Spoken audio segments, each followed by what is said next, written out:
Morning, everyone. Welcome back to another episode of the Lawful Press Hangouts. I'm your host, Diego Crespo. My nose is itchy, so I'm rubbing the top rim of my nose because the seasons are all weird in Los Angeles. They say it's only hot all the time, and that's 99% true. But then the other times it gets cold for some reason, and it makes the world weird. It's like 50 degrees at night, which isn't that cold for people that are going to be like, oh, LA people. I'm not saying it's that cold. But then in the morning when it's 90 degrees, it's very inconvenient. That's all I'm saying. But you know what's not convenient is catching up on movies. That's not true. Sometimes it's inconvenient, but not for this show with my co-host Gina Versa. Hello, this is Gene. Good to be here with you. It's been a little bit. Yeah. We had a pretty busy October separately, but we got some good stuff going on. You've got some fun stuff coming up too. I don't know if you want to hold on to that bullet.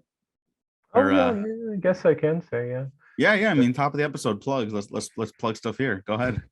Yeah, I was hired as an assistant editor at the new G4, so that explains my absence because it's been really busy. I could talk about it now since it launches Tuesday, which of this time of upload would probably be tomorrow.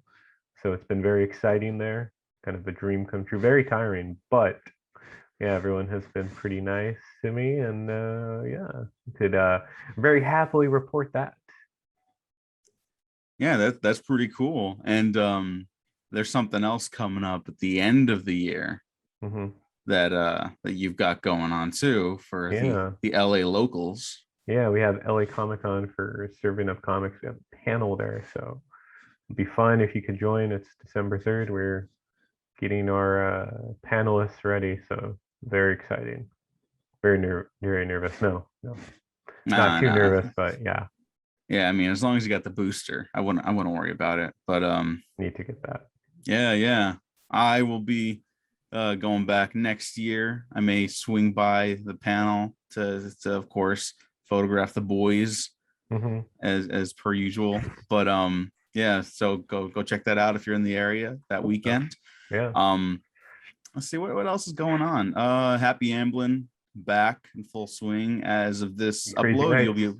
You'll be able to check out 8 Crazy Nights and The Goonies, which I'm not gonna lie, that double feature was go check out the episode. It's definitely a dip in quality from what we're used to talking, is all I'll say. But no, there's good stuff out there. We talked about the unfortunately controversial origins perhaps of Punch Drunk Love, which still remains one of my favorite films, but some unfortunate stuff we got to talk about there, but also good stuff ahead. And The Matrix is coming out. We'll be talking about that on the retrospective surprise. And Matrix Resurrections, excuse me, we'll be talking about probably on here too, just because it's The Matrix and I want to talk about The Matrix as often as possible. But for this episode, we're going to be talking about the stuff we missed over the month of October leading into November. Basically our favorite fall movies so far. We talked about the last time we were here, we did the live show. We talked about Venom, Carnage, right? We did one more after that, but like that's really kind of like the last thing we kind of touched base on. Gene, what have you been watching recently? I've been watching a lot of movies through the AMC list, which is probably my only way of watching movies for a little bit, but you know, it's been pretty helpful with a busy schedule. I saw Spencer, which was pretty well made. I like that Kristen Stewart and the director, which we're a fan of. Very stressful movie. You felt kind of the anxiety of poor Princess Diana, but the ending, I love the ending. It's just them, her and her kids just getting, I think it's like KFC, just enjoying themselves, not having to worry about those damn royals, which are pretty problematic, it seems, which we saw with some other high level people. They're just bothering too. So yeah. And then saw Eternals, which I really enjoyed. Yeah, I really want to check out Spencer. Of course, I love Pablo Larraín. He has a really interesting approach to biopics in that he keeps getting hired to make them and refuses to make like a normal movie each time. which is what I really appreciate about him. You know, like if anyone's ever seen No, it's a film about it's like basically a political revolution through like new media that actually happened in South America, Mhm. and it's all shot on like shitty DV tapes in 2008 Mhm. because they try to make it look like it would have aired back like in the 90s or 80s when it first happened, Mhm. and it's really good, and he's just a really interesting director. And of Yeah. course, I love Jackie, so I'm really looking forward to Spencer. It'd be interesting if this is the movie that finally got Kristen Stewart her Academy Award nomination. You're saying it now. I hope so. I'm rarely wrong about these things. I've noticed. Never doubt me. I Mhm. do have some doubt on whether or not I'd like Eternals, but I love Chloe Zhao. So if there's enough of her in it, I'll probably like it. But well, I'll see. All I'll right. see eventually. Let's see. Yeah, for Yeah, sure. and yeah, we'll see about that. So, um, recently I've watched Midnight Mass, and I haven't really talked about it that much, but it's fantastic. It's like a drama series that slowly turns into a horror series Mhm. that I found really fascinating. Maya and the Three on Netflix is maybe the best thing they've ever made, like or at least produced. It was made, created by Jorge R. Gutierrez and his wife. They basically been working on it for like the last 7 years. They also voiced the mother and father on the show, which is Hmm. very sweet.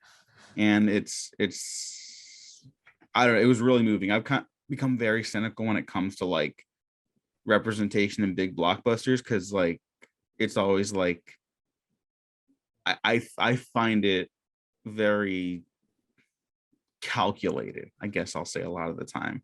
Whereas like something like Black Panther, which is again from a big corporate studio that's trying to control everything, I think that does a good job of like no, it actually let like non-white people kind of shine in roles, like African Americans and Black people from all over the world shine in these roles and like tell a story to the best of their abilities within the confines of the Marvel structure. Like Mhm. that's good stuff. Yeah. Um, maybe a more recent release I won't name.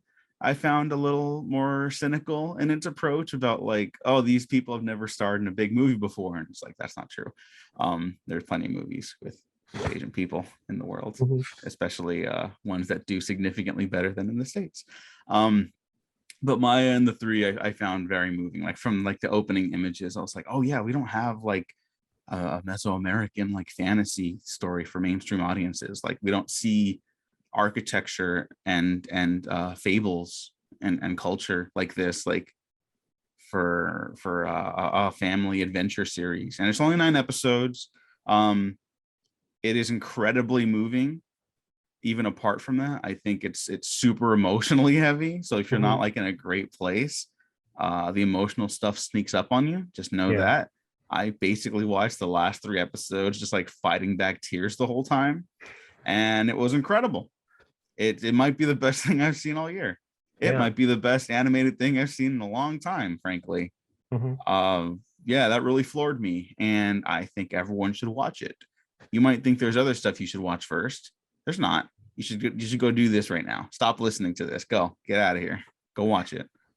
Hamstring. Um, yeah, it's so fucking good. Something about the Netflix stuff, like their live action stuff's kind of struggling, but the animated stuff is just killer.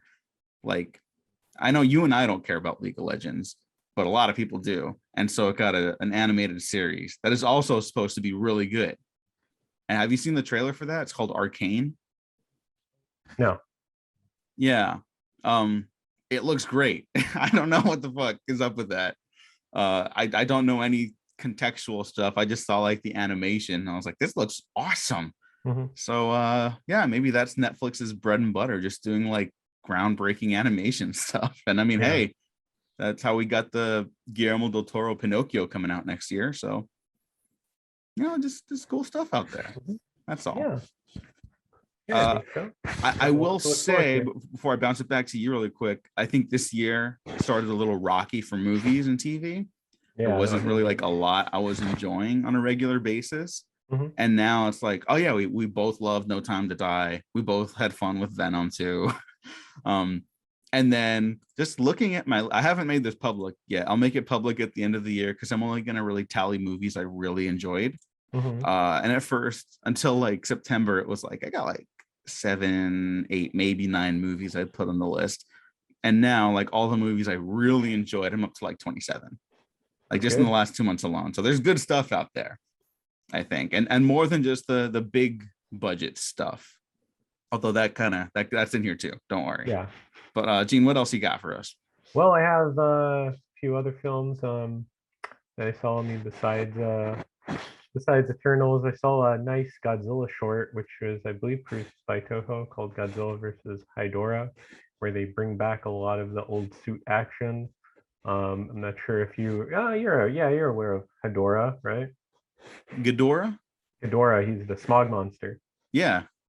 Yeah, they had a short. It's called Godzilla versus Hydora. It's on YouTube, and it was it was the 50th anniversary for the film, and it's Godzilla versus the smog monster again, and they just fight. And it was just nice to see that back, and it got some traction. And I believe it was at Godzilla Fest, which is I've never been, but I heard it's fun.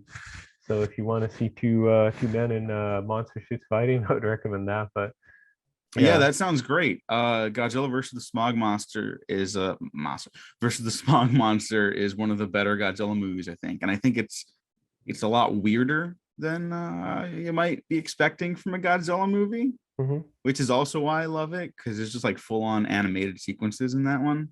Right. And it's very like it's very interesting. Yeah, and it's very like eco-conscious and like it fucking rocks. That one. Like, I mean, we could have a debate about whether or not Godzilla's better suited to be like a good guy, bad guy, or just like an entity of nature. Yeah. But I think if you Godzilla, like for Godzilla being like a good, like a hero, that's like the best one, in my opinion. I think that one's really special.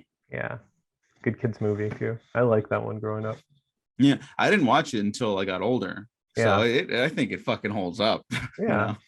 And then I was going to go to bat for Last Night in Soho, which I really enjoyed, from Edgar Wright. It's so different. It feels like it's not his movie, but feels like it's coming out from like some British 70s sort of scene, and it feels very different. I was really enjoying it. Anya is always great, but I enjoy Thomasin McKenzie.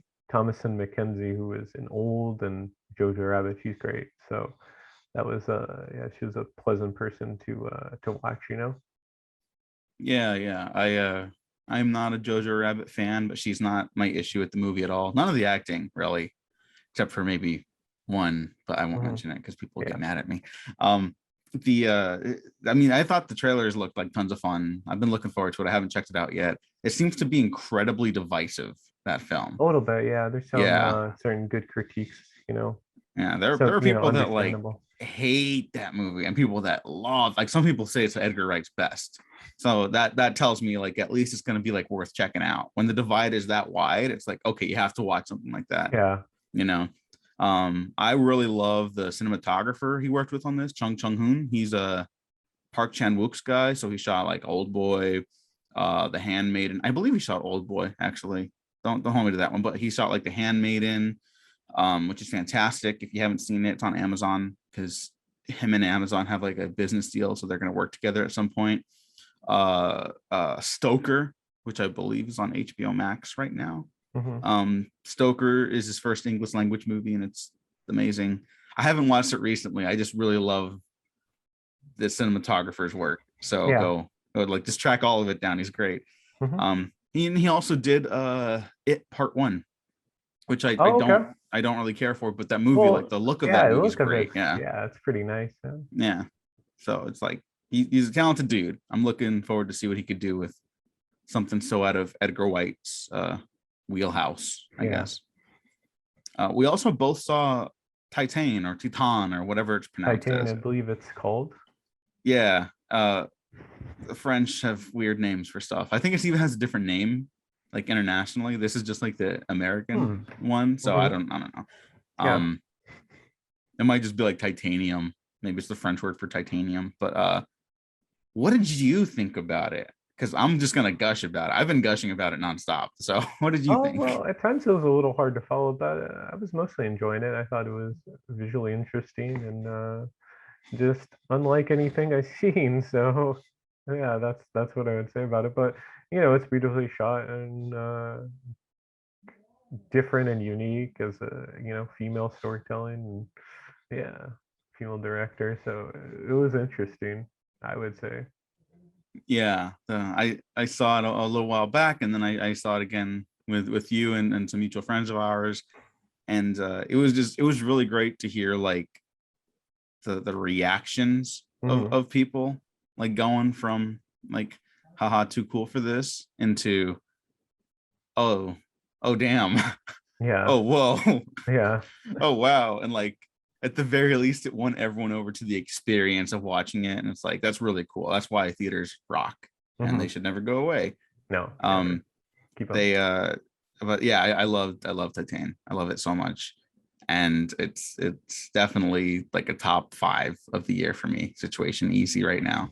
Yeah. It's like if I had to do a top 5 right now, it's probably like Titan, Malignant. uh Actually, no, I'm not gonna name the other ones because I'm gonna bring them up anyways. I guess Maya and the Three. Like if I could, like if I had the option to put them on Letterboxd, I'll just put them on there. Hmm. Like it's just easier for me to keep track of stuff that way. I know people get weird about like if it's a mini series, don't log it because it's CV, and I'm like, I don't know, it's on there. I'm just gonna. Yeah, I think. Hmm. It's like I mean, for me, it's also like a recommendation tool. It's Yeah. like, hey, I watched this and I liked it. Go watch it. Yeah. Or I didn't like it, but you should watch it anyways. Like you could, I don't know. Of course. That's like the benefit of Letterboxd. Yeah. Um, Something else I really loved, and this is probably like the most niche thing I'll ever bring up on this show because this guy's films have been not really categorized like as like essential viewing outside of one of his first, which is director Nobuhiko Obayashi's final film, Labyrinth of Cinema. Now, his most popular film is House, the very Hmm. strange film that everyone appreciates now. Yeah. And you Everyone watch that movie, watches and it's that. like, oh man, I wonder what else this guy's done. It's like all his movies are like that. All his movies are very strange, and they play with like colors and format presentation. Labyrinth of Cinema was his last film. He finished 2 years. He died like after it was completed. Um, and he knew he was basically terminally ill in production of this film, and you can kind of feel that because it feels like it's a movie like begging and pleading with the audience to like remain hopeful about the world, and like it does it with the power of cinema. Hmm. um it's 3 hours long, and it's only kind of doing like weekly venues in cities across the country right now. So I got lucky enough to check it out. I had to drive Nice. all the way into Beverly Hills for this. Oh, well. Um, and I stayed for every second of it. I didn't leave the theater till the lights went up. And I'm not saying that like out of like solidarity for the director that I never knew personally. Hmm. I was just very captivated by like every moment of it. Was Uh, he? Was he? How long was it? Was it? it's 3 hours, Wow. Okay. and it took me a minute to like really kind of keep up with it because you watch House and it's like it just keeps hitting you as shit. All of his movies are like that. Ever since I first saw House, let me take a look. Let's see what have I seen from his, because I'd recommend everything I've seen. So Hanagatami, which is like 5 years old at this point. Oh, his Motorbike, Her Island might be his best film. It's see if you could track it down on YouTube, frankly, because all of this stuff is like really, apart from House, it's like either out of print or like just not been distributed properly. So this is a guy whose work you kind of have to like go out of your way to find, but it's so worth it. You just gotta like, you have to be open to accepting that like we don't make movies like this over here, you know? Like House Hmm. has a reputation for being very weird and like abstract.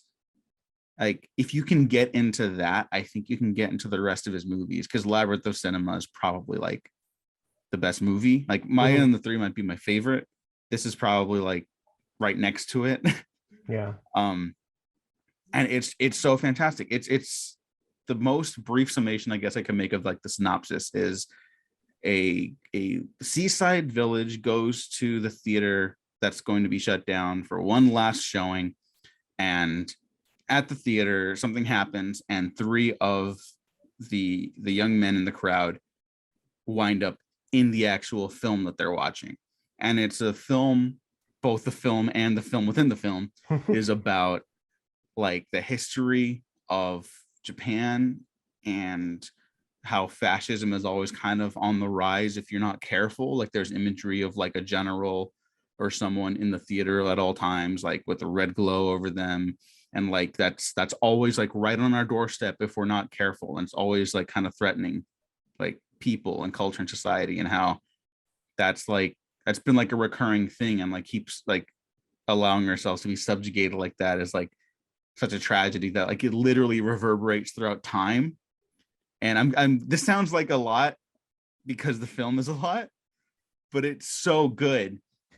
And it also opens with a shout out to my boy from Buffy the Vampire Slayer Oh, does from the it? musical episode. Oh, Let me yeah. get this one right, because he was supposed to be in the film, and it opens with an image of this actor who again was supposed to be in the film, and the voiceover is like apologizing and saying that they wish they could have him in the film. Please come back to visit when you get the chance. And like the credits are just like that. They're just like talking to the audience, which is why I probably stayed all the way through until like it was over, you know? Mm-hmm. Where is this guy? Okay, I can't find the actor's name, but he's great, and he's not That's in the film, but it's a well, I mean, wild experience is yeah, all I'm that's saying. okay. Well, it seems like it's tailor made for you for sure. There's Yes. Buffy. Yeah, Yeah, well, I that's mean, the guy just gets a shout out in the beginning and like at the end of the film, I believe, mhm. about like come back and visit. We missed you. um, yeah, it was such an incredible experience. You don't get movies like that, and the fact that it was his last film makes it feel more special. But I promise the experience is worth it alone. You just kind of just got to give yourself over to it whenever you check it out. It's also available on Mubi right now. Mhm. If you have a Mubi subscription, it's like $4.99 a month. It's super cheap. You can get a free trial if you don't want to like continue it, but please go watch it. It's really remarkable. You won't see anything like it for a long time. Probably. Yeah, but I'll have to what check else it you out got? when. Well, I was like, well, I'll have to check that out when I have 3 hours to kill Yeah. eventually. But yeah, last night in Soho, excuse me. I was just checking my letterbox if anyone's noticing. But mhm. But yeah, I mean, the Cowboy Bebop short I saw and made me pretty hyped up for the Netflix show coming out. Yeah, let's talk about So that. So I yeah, love Cowboy Bebop. I have not loved the look of this show. okay. That first that short you're talking about, the short teaser, Hmm. I was into it. I was super into it. Yeah. Because more again, like Labyrinth of Cinema, it played with like the format and presentation of what we like acknowledge as like television and film. Hmm. And that's like super cool. It reminds me of like Speed Racer, you know? Yeah, it's very Speed Racer. Yeah, it's like you don't have to like just present something one way, you know? Like I think Francis Ford Coppola like talked about how this is like 2 decades ago at this point, but he talked about how like, you know, we've barely like scratched the surface of what we can do with cinema. Hmm. Like there's so much we haven't even like uncovered, and it's just super exciting to think about, because now I see something like that and it's like fuck yeah, like more of that. The movie, I mean the show could be terrible, but if they keep doing stuff like that in the show, like I think that's totally worth it, you know. Hmm. Don't be a bummer, there'll be tons of stuff to talk about with that show, I'm sure, for better or worse depending on how it goes. The cast is not, people get weird about the casting.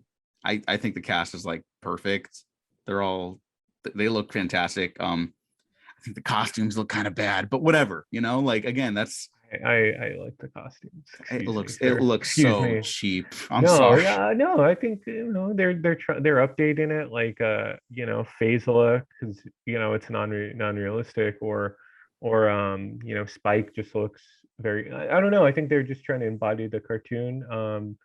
I mean, it's like, how is it bad though? I think it. You know what? It's sure if they're trying to capture again like a Speed Racer vibe, where like because that movie doesn't look realistic, and I'm not asking for this to look realistic, but I think because of the presentation on Netflix with like the lighting and Mhm. like the texture that they have to like package it with their 4K streaming stuff, Yeah, it feels like they flatten the lighting a lot of the time. And so like that low contrast look makes it look like these people just walked in off the street from LA Comic Con, you know. And I don't think it works. I'm totally cool with the I want it to be non-realistic okay. because Cowboy Bebop is like a very stylized show, and it's also Mhm. very like moody and stuff, and that's why I fucking love it. I would like the show to the live action show to become something different. I don't get the sense that they really nailed that because of the confines of how they had to package it for Netflix. Yeah. But who knows? Maybe it'll be better in full motion. But as it stands, I have not been a fan Yeah. of the look of that. But I think we're both excited for it regardless. And like Yeah. my fears aside, like that teaser was like, yeah, fuck yeah, that's Hmm. cool. Um, Yeah. yeah, but I don't know. There's cool stuff there. That's Yeah, I all. think so. By the way, the actor's name from Labyrinth of Cinema, who's not in Labyrinth of Cinema, is Hinton Battle. Hmm. Yeah, and he was the bad guy in the Buffy episode, the musical episode. Hinton Okay. Battle. Yeah, Okay. great, Continue. great performance. Well, yeah, I was just No gonna idea where say, he even would have fit in the film, frankly. yeah, but the Cowboy Bebop will respectfully disagree with you. So, Okay, all yeah, right. yeah, we will see. Because remember, I am correct Not today. 60% of the time. Not today. Every time, 60% of the time. No. Um, let's see what else before we start wrapping up. This is a shorter episode today, A little but bit, yeah. Just yeah, that's catching up. okay. So we're just hanging out too. Yeah, we're just guys being dudes. Dune. We didn't talk about Dune We on did? here. Oh, no, we didn't. Oh, okay. Yeah, we love Doom. Yeah, We like Doom. We Dune's look fucking back. great. Yeah, go see Um, it. I had a So, little bit of doubt going in, frankly, because I don't love everything Denis Villeneuve's ever done, but he made a Blade Runner sequel work. So how could I not at least check it out? And boy, howdy, am I glad I did, because it is an incredible experience in IMAX. And again, I saw several movies in the theater recently, and I was like, yeah, movie theaters rock. they do. Maybe They're don't amazing. maybe don't put it on people and have it be a discourse, and maybe we should fight for government funding to keep theaters alive regardless. But Yeah. that's a whole they could do a whole podcast on Well, how it's the got to buy government more. fucks over the arts. But Yeah, yes, buy Dune more is great. AMC stock. Yeah, it's a longer talk. Dune is great. um I also saw it on HBO Max again, so it's Nice. I would vouch Rating. for like the all experiences. My preferred experience for big movies like that is definitely the theater, though, because you just like the sense of scale is so vastly different. The sound is really amazing. I'll talk about sound in a second versus visuals for one more movie that I want to bring up, which is not a new movie. And if you follow me on Twitter and Letterboxd, you know exactly what I'm going to bring up right now. But Dune, any thoughts you want to like explore with it, because it is half a movie, and then we can move on to like final recommendations or discussion topics. Oh, I just think it was just so well made, and it's just, just reading articles and analyses on it. It just feels like the movie of its times, where it's about sort of, it's this movie about bureaucracy and power, and like, it just really parallels to just, I guess, America and everything. And just going over in, another country, and you know, it just felt very timely, I guess. And the greater power fails for the most part, and they have to. Yeah, I mean, like Frank Herbert really predicted kind of a lot, so it's just interesting to see. And I think there are, like, some of we were taught. I was talking to someone last night where the still suits in the book, they're explained, but in the movie they're not. So I think Mhm. anyone who really wants to delve into Dune has to read the book, which still trying to finish myself. But yeah, are you still trying to finish that too? Yeah, but like now, because here's the thing, it was so imposing, and I talk about it on the Dune retrospective I did with Matt Garingo. We go over the original David Lynch adaptation, yeah, and Mhm. then the new one. We kind of compare, contrast, and how there's actually one or two things that I really actually prefer in the David Lynch version. And Hmm. then the other 99.99% of the new Dune is obviously Yeah, significantly better, exactly. just on every level. What was It's not, it's no what was one's fault. what was one aspect that was better in David Lynch? I like the look of the worms more in the Hmm. original. They And were Matt like argued, practical. oh yeah, I mean, yeah, they had to be practical back then. But Yeah, I yeah. like the tri mouth thing they got going on. Oh, okay. The new ones, not that they were bad in any way, or like I didn't not like it. I just preferred, like, I prefer that look. Like I've had that image of the tri mouth worm of from Dune in my mind before I had even seen the original Dune movie adaptation. So like to me, it's just like synonymous with that. But the new worms are fantastic, especially on the big screen. It was just like, whoa, Hmm. like they're so Yeah. big. And Matt argued for Dr. Yue had maybe Hmm. more going on in the David Lynch version. And I would agree. I just like nothing in that movie works. So it's hard for me to like kind of latch on to that as a positive. Yeah. Um, yeah, dude is great. And I kind of understand people maybe being like, but it's only half a movie. Don't you hate that, Diego? And like, yeah, but this one Yeah. also is really Yeah. good. And I would Yeah. argue it told a complete story. It's just kind of a downer ending. I don't know. Yeah. Empire Strikes Back does the same thing. Yeah. I would agree with the ending. I don't know if it's a downer, but it just kind of ended like on a limp note. Yeah, I mean that's Yeah. kind of the thing. It's like it's such a big movie, and then it ends like really quietly. Like, okay, your path leads you to Yeah. the desert. I mean, spoilers, but it's half a movie. I don't think. Yeah. If Yeah, it just had something more, not, I would say, I guess, just more dramatic, like, prime example, Harry Potter, Deathly Hallows Part One ends with Voldemort and the wand. hmm So, something to reel you into the second one, which I'm glad that Dune Part Two is happening. yeah, Oh, yeah. That's great. yeah, America's got Dune fever. I guess so. I guess so. Because even my mother, notorious sci-fi hater, was like, "When's the second one coming out?" And I was like, "Fuck, they did it. They got her. They did it. They got it to the general public. Hmm. And yeah, it's really good. And to your note about the Frank Herbert stuff, here's something really depressing: is that he, I mean, without even like having too much knowledge of the book, he apparently did base a lot of this stuff, obviously, on like Middle Eastern culture. So there's always going to be like a hovering white perspective over everything, right? It's Hmm. unavoidable. If that's like a deal breaker for someone, totally get it. Neither of us are MENA, right? We don't have um any cultural background or heritage from that area, so we can't speak to that. Again, if that's a deal breaker for someone, totally get it. um but Frank Herbert did like write it basically as like you said, like kind of like a foreboding warning of what's to come, but also like what's kind of been going on in the Middle East and how people have Hmm. kind of been taking advantage of the region's resources at the like expendability of its people. Yeah. And it's Yeah. like, It's just, we're still doing that. yeah. Yeah. Someone should Exactly. do something about that. Yeah. Because Yeah. Exactly. it's not great that it's still relatable. Hmm. Yeah. Certainly not. No.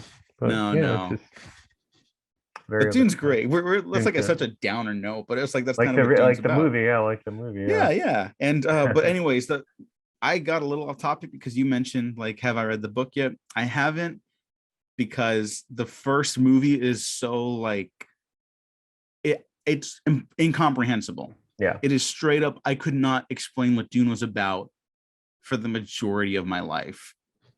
Now I've seen this movie and I'm like, oh, it's not that complicated. It's just like a Mhm. lot of like mythology in it. Yeah. That's why they But it's have the it's not that glossary. Yeah. complicated. It's just a story about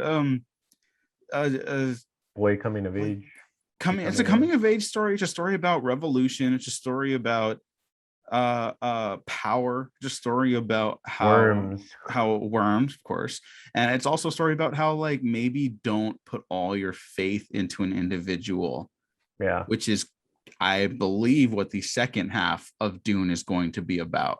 It's kind of like You might be right. You might be right. Paul's fall in the first half, Paul's rise in the second, and how maybe those nightmare sequences were not unfounded.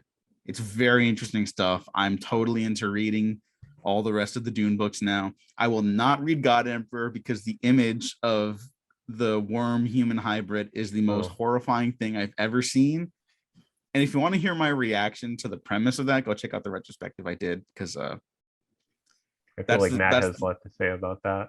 Does he? I just fucking it's so scary. The thought of that book, God Emperor of Dune, is the most horrifying thing in the world to me. But moving on, before I start going down that rabbit hole. So I need the next Dune to do good. Okay. Let Denis Villeneuve do Dune Messiah if he wants. Yeah. And then end it. We need to let that one bomb. Doesn't matter how good it is. Yeah. We just need to have it bomb so that we don't get to God Emperor of Dune. I guess the last thing, I'll let you end off with the last thing you want to recommend. I want to talk about our viewing of Thief, because it's one of my favorite films. I think it's one of the best directorial debuts of all time. Saw it in New Beverly, which generally has really great presentation, amazing sound always. Yeah, especially with Thief. I was really I got really into the soundtrack over the visuals this time, because I saw maybe the worst film print I've ever seen in my entire life. And this isn't a huge thing, whatever. I saw Thief on the big screen. That's cool. I'm glad I got to do that. Yeah. But then instantly when the movie was over, my brain kind of flashed back to Michael Mann and Dante Spinotti, the cinematographer, talking with Christopher Nolan at the Academy about their preferred version of Heat. And it's actually the 4K, which I have seen on the big screen as well. And it's because what you're able to do with the DI nowadays, and touch up stuff that you just couldn't with traditional film processing, right? There's ways to experiment with film in even running it through a computer and stuff like that. But what you can do now, with the benefits of 4K technology, they argue that it's never looked better than this recent upscale. And I would agree with them. And I would have really liked to have seen a version of Thief that didn't have a horrendous red cast over it. Yeah. And basically crush the blacks and the shadows, because it's a very dark looking movie and it's 90% at night. So yeah, but it's whatever. I just felt kind of praising the benefits of digital technology. That if you follow me on Twitter, you also know I've really gotten into film photography and I'm having a blast. But it's not the only way, is all. It's just important to remember that. That's the end of my rant for today. Gene, lead us out. What do you got? Oh, one last recommendation. I was going to go with Lamb, which I didn't get to talk about. Lamb is such a sweet little movie, but horrendous ending. So it's bad? No, it's a horrendous ending in the dark places it goes. Oh, okay. I'll leave it at that. That's a bummer. Yeah. Okay. Do you think I would like it? Because I didn't know what to make of it when I saw the trailer. I was like, I think you would. I think many more people would enjoy it. I think our friend Skylar kept hyping it up, so eventually I saw it. So yeah. So I think you would. Lamb is a fairy tale. I would say it's very fairy tale-esque, especially the grimness of the original fairy tales like Brothers Grimm and all that. So yeah. Okay. Well, that's good. All right, I'll check it out. And yeah, our friend Skylar at SkyTweet, terrific Twitter follow just in general. She's a fantastic writer. She's given both of us great notes, and just one of the coolest people in person and online. So go check her out. You know what? She got to meet Rahul Kohli from Midnight Mass, iZombie, my boy, last night. Just randomly, only in Los Angeles, I guess. But I'm incredibly jealous of her because I'm such a huge fan of his. But good for her. Happy birthday, Mr. Kohli. It was his birthday yesterday, I guess. But I guess that's it. That's it. Thanks for doing this, Gene. We're gonna come back with some more structured episodes coming up. Don't worry. It's Thanksgiving season, so we always got to riff on that a little bit. And then, of course, Christmas. Who doesn't love Christmas or the holidays in general? Because go listen to the 8 Crazy Nights retrospective where I kind of fumbled I'm the gonna ball on listen to that. that. Yeah, no, it's fun. That's a terrible movie, but that was a fun episode to record. Yeah. Gene, plugs. Where can people find you? You can find me on Twitter and Instagram, Gene9892. And you can find me at the Diego Crespo on Twitter. Check out the Waffle Press on Twitter, YouTube, Instagram, SoundCloud, Spotify, iTunes, and Patreon. You get early access to a couple other stuff we got cooking up. Still got some Ren coming your way. I have a delayed Ted Lasso season 2 thought thing, because I think that was really good season television with some speed bumps. Yeah. And it looks like season 3 is going to be really, really good, or at least very interesting. Let's see what else there's a lot. Go check it out. The world is your oyster, and we are a condiment. I don't know. Been professionally unprofessional. I got nothing.